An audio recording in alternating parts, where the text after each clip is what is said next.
Hey, before we get into the video, I first just wanted to let you know that there's been a few changes to the channel recently. While YouTube staff are at home because of the current situation, the bots have been set to be a bit more aggressive than normal. This has meant that I've had to remove some videos, including the previous video that annoyingly only a portion of my audience got to see beforehand. Those videos are now on my Patreon as exclusives there. Speaking of which, and it was pretty bad timing in hindsight, because of the previous video I made, which was a Patreon exclusive, sitting almost at an hour in length, and you can find a link to that in the description below if you're interested and want to support the channel. I didn't have as much time as normal to research cases based on a set criteria such as location. However, with that being said, I did come across a set of disappearances that took place in Glacier National Park, while the final two disappearances towards the end are not based in the park, but are still most certainly very unusual. Now with all of that being said, let's explore the first disappearance.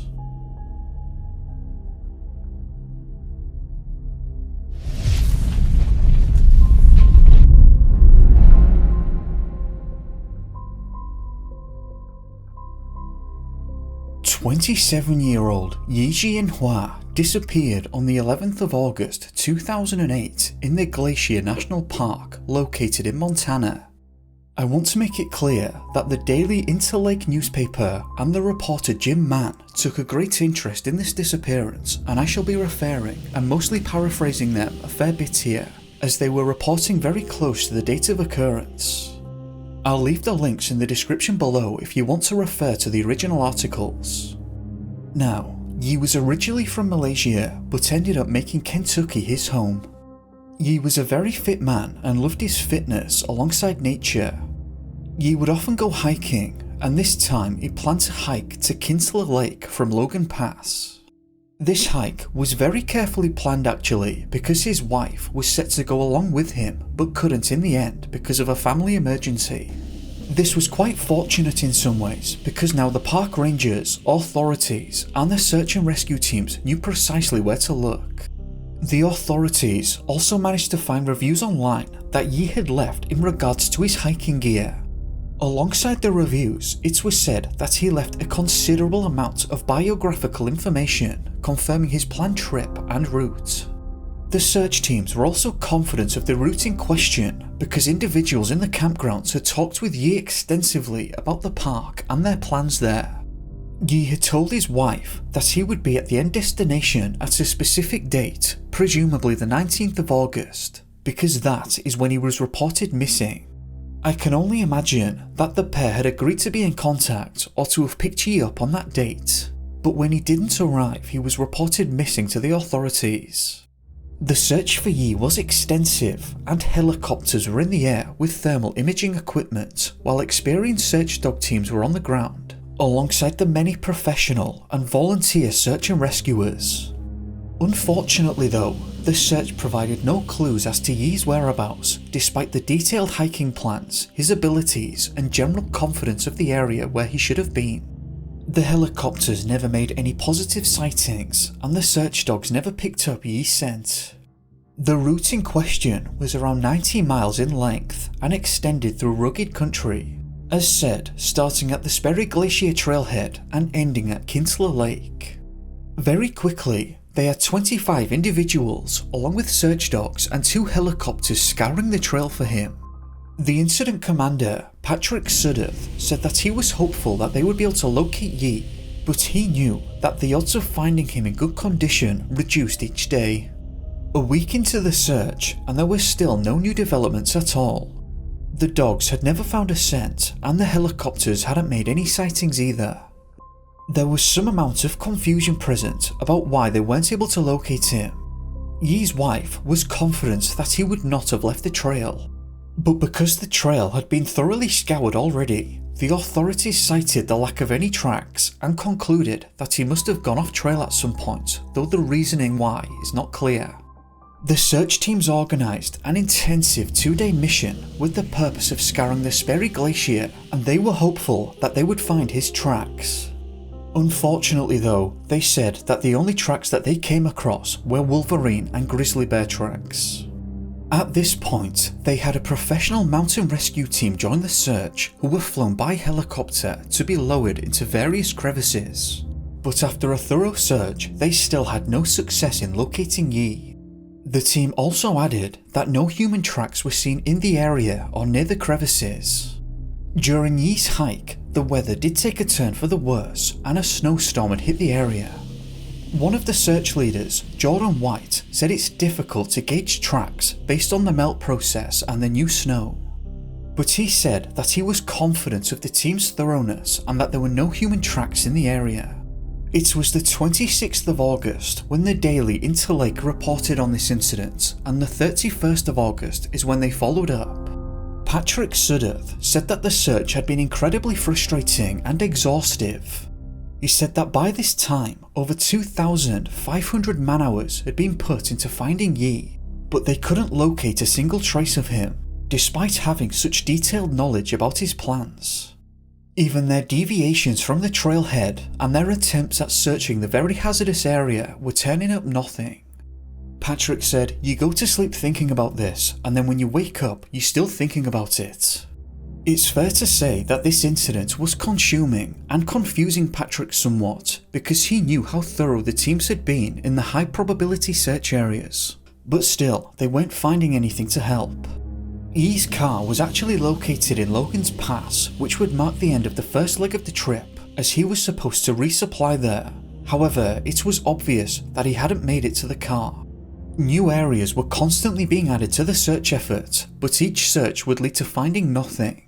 During the search, they found items such as sandals and a baseball hat, but they never found anything that belonged to Yi.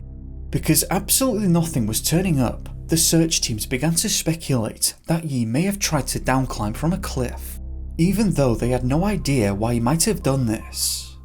Search leader Divaki said it's frightening to think that someone would try downclimbing these kinds of cliffs.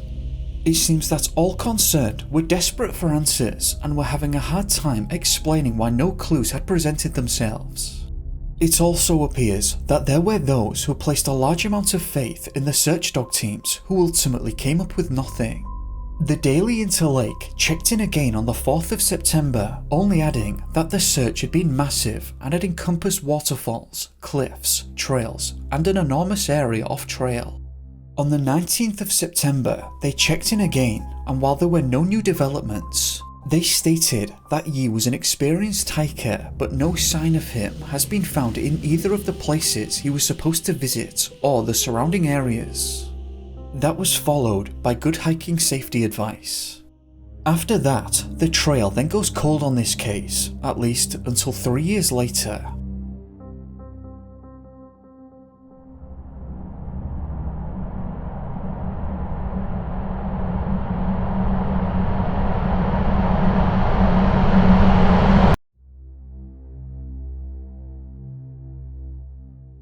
Glacier National Park officials say clothing and bone fragments have been found that are believed to be from a hiker who disappeared in the park in August 2008.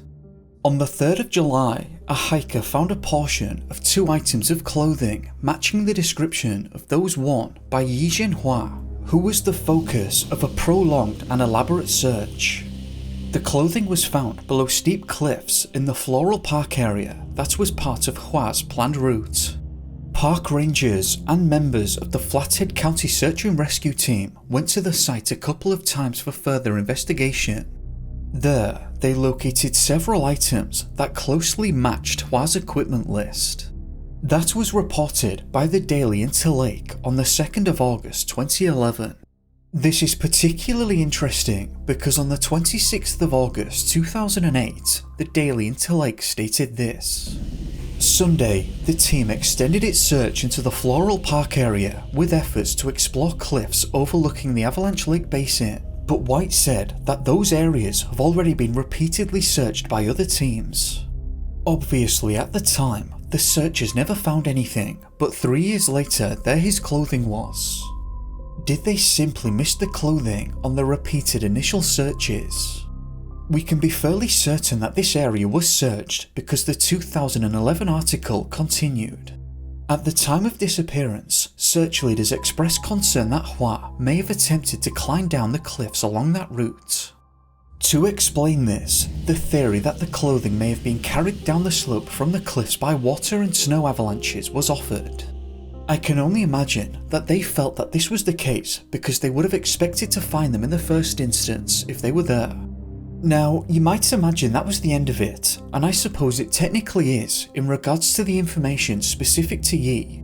But on the 2nd of August 2012, the Daily Interlake reported this. In the ongoing search for missing hiker Jackson Chrysler, there are eerie similarities to a search for another man 4 years ago.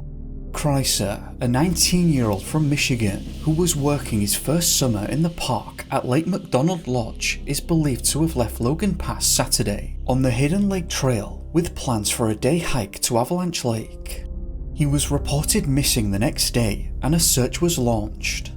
This other man that they are referencing was none other than Yi. As said, this was Jackson's first year working at the park, and he had found himself with some free time and decided to go on that hike. This would be the last time that he would ever be seen. Jackson set off on this hike on the 28th of July 2012, and it was supposed to take around a day to reach that destination. When Jackson didn't show up the following day, he was reported missing to the authorities. This sparked the search effort, and it was quite large in scale, as these searches tend to be. Just to be specific, similar to most searches of this nature, it included deployments both in the air and on foot with search dogs. A couple of days into the search, they identified partial tracks that matched the sole pattern of the boots that they believed Jackson was wearing. They came across these tracks near Mary Baker Lake in the Floral Park area. This, of course, was the area that Yi would be discovered years later. The similarities between the two were not lost on the rangers. They were both hiking alone, and park ranger Kyle Johnson said that they had picked a very similar route and it was the same area. He continued and said that they still have no idea what Yi was thinking when he seemed to deviate from his route. This same area where Yi had gotten in trouble is now where the search effort was focused for Jackson. It's worth mentioning that 12 of the search teams included certified trackers, and it was one of them who found the boot prints. Unfortunately, it seemed that the prints seemed to peter off into nothing. Similar to Yi, Jackson had spoken to other hikers who were able to corroborate with the rangers, who were then able to piece together the information on establishing timings and locations of Jackson. It's also worth mentioning that when they discovered his tracks, they were confident that he would be found in a timely manner. However, they never came across any additional tracks, which could be considered odd. Because they weren't finding any further clues, they brought dogs down to the location of the tracks and they had thermal imaging equipped helicopters flying overhead. Neither were successful, and the dogs simply did not pick up a scent. If you follow David Polides, this next part may be of interest to you. The Daily Interlake reported this. His intended route is in some treacherous country filled with rock cliffs, waterfalls, wet and slippery rocks, dense vegetation and many boulders. David, of course, mentions boulders or boulder fields as being specific to his criteria. 3 days later, on the 3rd of August 2012, the searchers found new tracks that evening. The following is from an article by the Farmington Daily Times reported on the 5th of August 2012. Incident Commander Scott Emmerich says that the tracks discovered by trained human trackers are believed to be from the type of boots worn by the missing hiker and different from the tracks found on Tuesday. It appears that they again believed that the tracks belonged to Jackson, however, they also stated that they appear to be different from the earlier discovered tracks. I'm not sure exactly what that means here. Are they suggesting that they belong to different people? Or are they saying that the tracks were more clear or something like that? I'm not sure, but unfortunately, similar to the prior tracks, they also seem to peter off with no further indication of where Jackson may have gone. At this stage, it had been around a week of intense searching, and because no trace of Jackson was surfacing, the search was also scaled down in size but still active. It depends on your perspective, but some may find this next part a little bit odd. Around a month after the search concluded, Jackson's body was discovered on the 13th of September 2012 by hikers who were present in the park. The hikers notified park rangers early that afternoon who were able to confirm that it was Jackson. According to the Missoulian paper, Flathead County Sheriff Chuck Curry said that the cause of passing was likely a fall. An intensive search in the days following Jackson's disappearance focused on the area between the Hidden Lake, some 5 miles south of Logan's Pass, and Avalanche Lake to the west. Curry said that the specific area where Jackson had now been found was searched by air. Of course, again, the searchers could have just missed Jackson, but there is a similarity here with Yee, where the area he was found had also been searched previously. Now, it wasn't mentioned in the prior article, but Jackson was actually found in a body of water.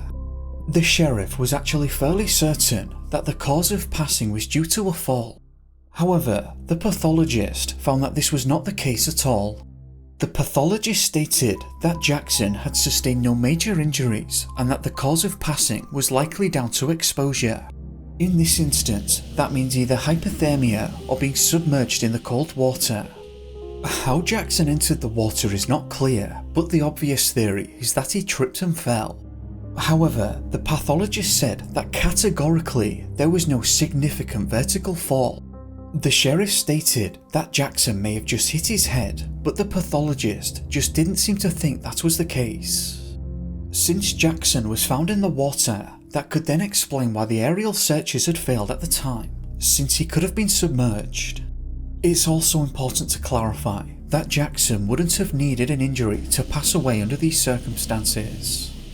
We have what is known as a cold shock response, and when suddenly submerged into very cold water, it can cause involuntary inhalation of the water, and the sheer temperature can cause cardiac arrest. This search must have been very frustrating for the rescuers because they may have been close on a number of occasions where the boot prints were present. It's unfortunate that they seem to peter out each time. Unfortunately, there doesn't appear to be any further information on this case, so there isn't much of a conclusion other than it looks to have been an accident. Though it would have been interesting to have conclusive reasoning as to how he got in the water, since the pathologist said that no major fall had taken place. Right, at this stage, let's move on to the final set of disappearances. This next incident didn't occur in the Glacier National Park, but I did find the disappearance to be strange, so I wanted to share it with you.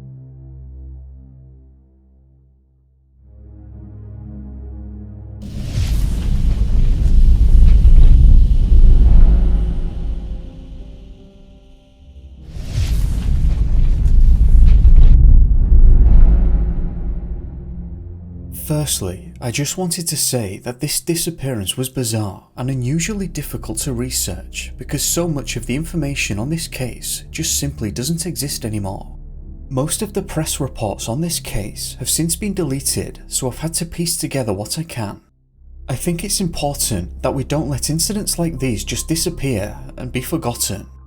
Now, on the 12th of January 2014, 18-year-old Dylan Parker was attending a party with friends on 2 Mile Road in the small town known as Osborne, located in Idaho.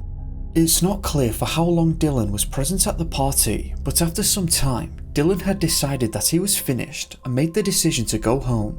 Dylan's mother had agreed to pick him up once he was done. Before getting his mother to pick him up, Dylan had first walked to a Shell gas station around a mile away from the party.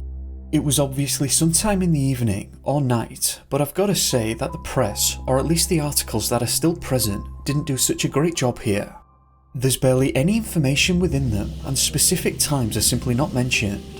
What we can be certain of though is that Dylan had contacted his mother before leaving the party and asked her to meet him at the 76 gas station a mile away. Dylan's mother arrived at the gas station a short time afterwards, but Dylan was not there and there was no sign of him. According to Dylan's family, he was in a great mood that day and was looking forward to meeting his friends and attending the party. As Dylan's mother was driving to the gas station, she noted that there was clean, uninterrupted snow all around the station, indicating that Dylan had never made it to the site. Upon realising that Dylan wasn't coming, she drove past the house he had been in, and in the opposite direction looking for her son.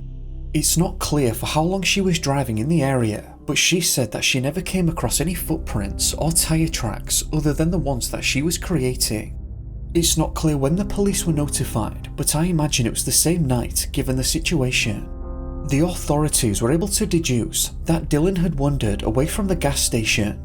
His mother stated, "Towards the gas station, you can see the lights of Osborne. When you look the other way, it's just darkness." He knew which way he was going. He grew up here, and as any boy, they're in the mountains. He's used to the mountains. According to various press outlets, the search started for Dylan on the day after his disappearance, though specifics are not mentioned. At this point, the search had gone on for 8 days when his body was found on the 21st of January 2014.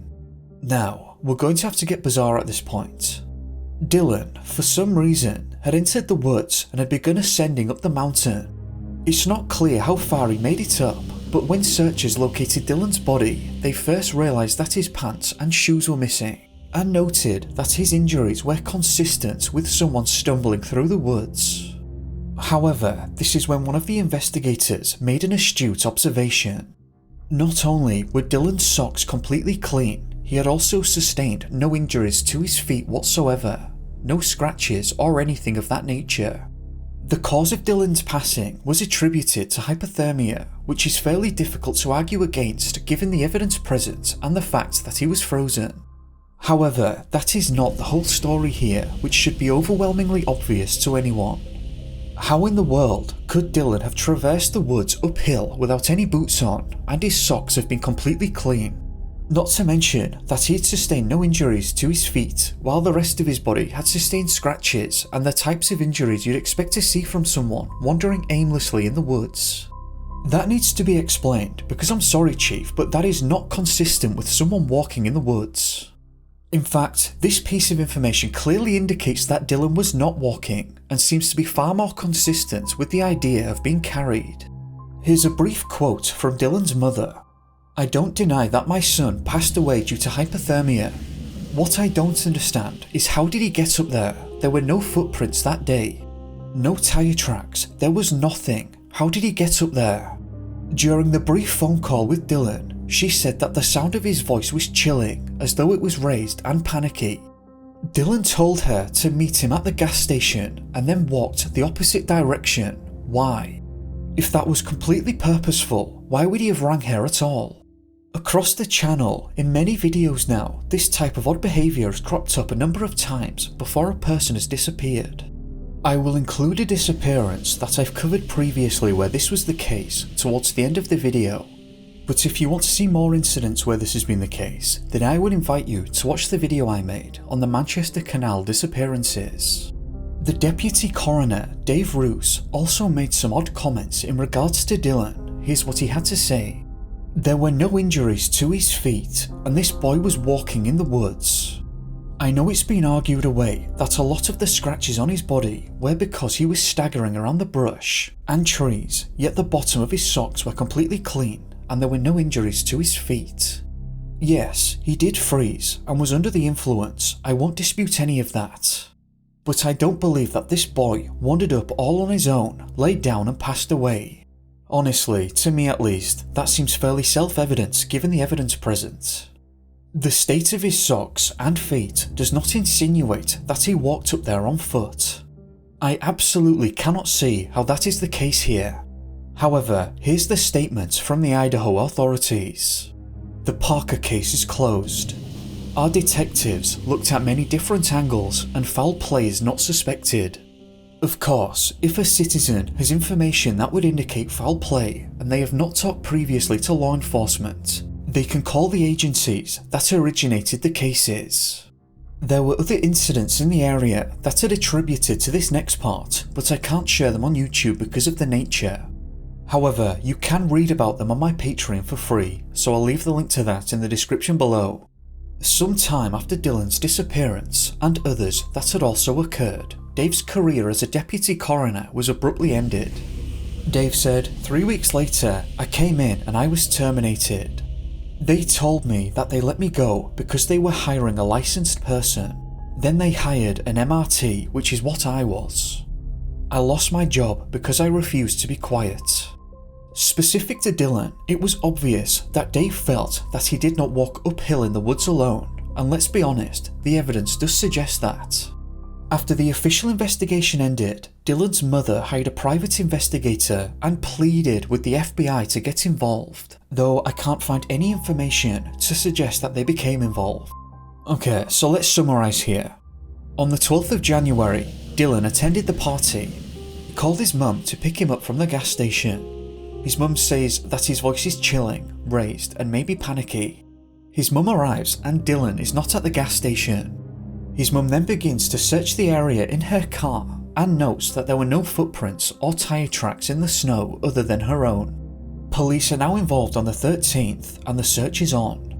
8 days later, on the 21st, they find his body. Dylan was found without shoes and trousers. Dylan's body had scratches and injuries consistent with walking around in the woods. But his socks were completely clean and his feet had sustained no injuries or scratches.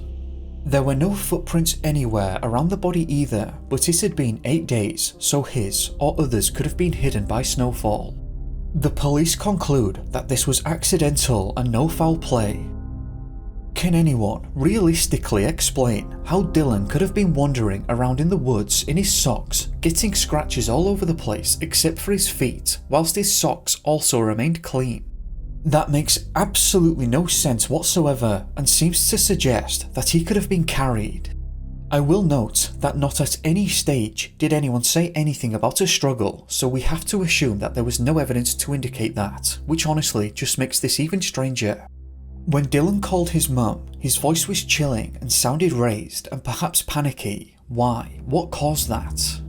His mum drove past the house in question and said that the snow was clean, indicating that it didn't appear that anyone had walked or drove in the area for a while. How is that possible? I've had to come back and edit this in, but I found a thread of people talking about this incident. A user by the name of Peliquin did a bit of research in regards to the weather at the time. This is what he had to say. Looking at the old weather reports on the day of Dylan's disappearance, there was 1.5 inches of snow that had fallen that day. The week before, the area had gotten some significant snow. Any tracks he made would have been reasonably deep. The next day, there was less than 1/3 of an inch, but that wouldn't have filled them in very effectively at all. There was no snow between the 12th of January and the day he was found. Furthermore, the weather stayed reasonably cold while he was missing, so his tracks should have still been visible during the searches. There were snow melting temperatures very briefly, but they happened a week after he vanished, meaning that the searchers should have seen his tracks right away when they'd looked for him earlier. Also, brief snow melting temperatures might not have obscured his tracks all that much anyway. In fact, probably didn't, since the area in which he was found is heavily forested, meaning the snow would have been in the shade, sheltering the tracks. The trees should also have protected the tracks from wind. Even if some snow had gotten through to obscure the tracks, there still should have been some tracks to note. Peliquin actually makes some good points there, and it was said that there were no footprints near the body leading up to or away from. Unless the weather reports were mistaken, that is very unusual that there were no footprints in the area, no matter the position you take. Whether he did walk up there by himself, or was taken up there by a third party, it seems reasonable that there should have been some tracks present. So that begs the question, how did Dylan get to his final position, and why were there no tracks in the area indicating how he got there? You'll have to share your thoughts on this one, because I feel like I'm going crazy reading this. Have I missed something obvious, or was this just outright weird? Now moving on, here's a case I covered some time ago that included a phone call and strange behaviour. I apologise in advance if the voicing sounds different, as said it was some time ago that I reported on this one.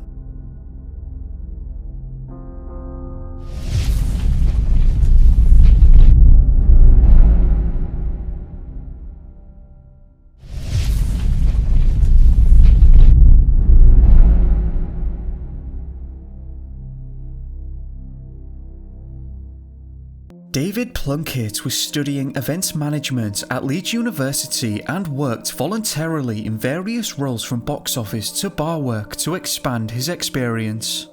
According to locals, David was well known and well liked, and they could not believe the circumstances surrounding his death.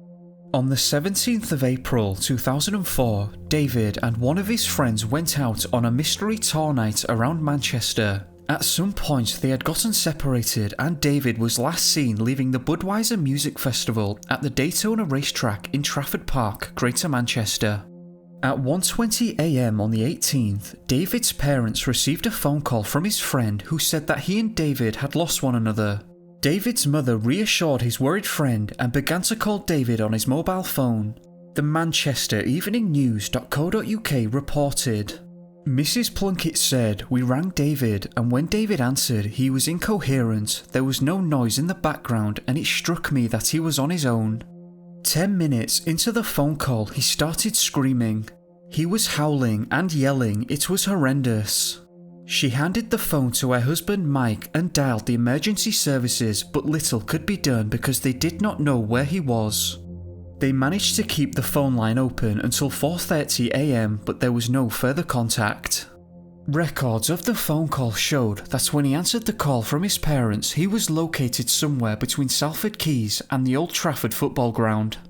These locations are separated by the River Irwell, but a bridge on Trafford Road allows passage.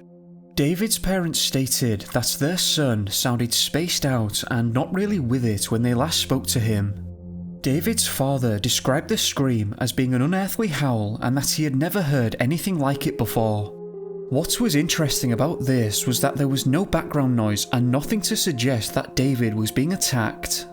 David's mother said the scream was so sudden and came out of nowhere. It was as if someone had startled him. It came right out of the blue. That's what scared me so much. I had never heard him scream, and he had never sworn in front of me before.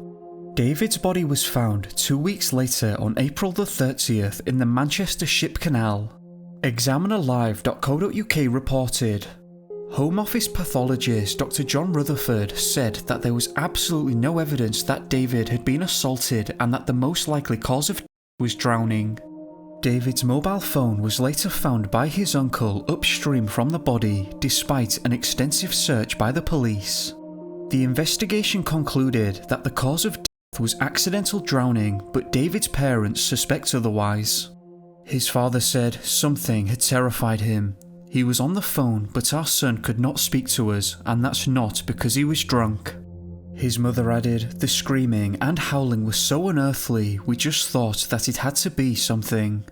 Former detective Tony Blockley also found the circumstances bizarre, adding that he questioned whether David had been chased or lured, stating that David's parents would have heard the splash from the mobile phone if he had fallen into the water.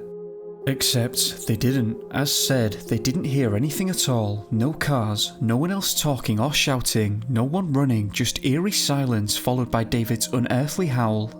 In 2015, newspapers began circulating the suspicion that a serial killer was the cause of these canal deaths after Professor Craig Jackson, head of psychology at Birmingham City University, said that he was led to believe that had all occurred in the city centre rather than the whole Greater Manchester County. He continued, "The all had the hallmarks of foul play. It's unlikely that such a high number of cases are the result of just accidents or as canals are not popular spots, especially for men." Detective Superintendent Peter Marsh rebuked the comments, saying that there was absolutely no evidence to support the claims a serial killer was involved in the. So what on earth is happening to these young men? David's and the cause of his distress remain a mystery. I just wanted to say a big thank you to my patrons who are really helping this channel a lot, so thank you very much for your continued support. And thank you for watching. If you found the video interesting, then please do leave a like and subscribe if you haven't already, it helps me a lot. And if not, then feel free to leave a dislike. I'm just looking for your honest opinion to do share, and do share your thoughts on the disappearances discussed.